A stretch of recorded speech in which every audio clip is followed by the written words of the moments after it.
Hello, Lion community. I am Ms. Lavelle, your school's COVID coordinator. As you all are aware, we have received home rapid test kits for our students. Today, I will model the steps needed to complete your at-home testing.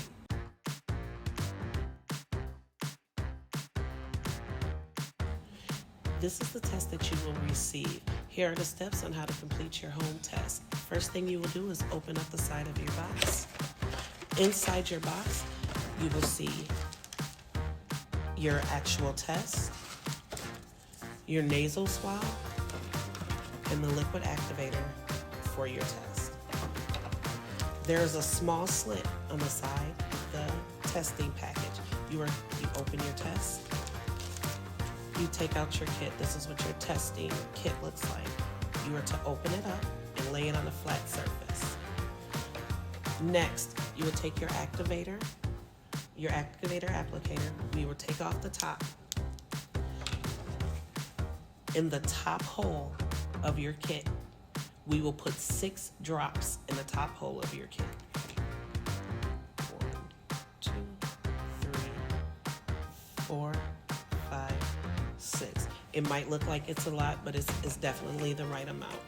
Next thing we will do is to open our Q-tip, our nasal swab.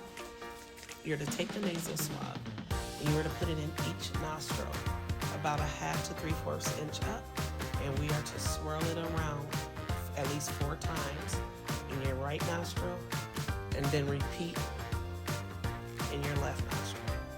Once that is complete, you will take your Q-tip, insert the Q-tip into the bottom hole as you're spinning the Q-tip and pushing it up to the top.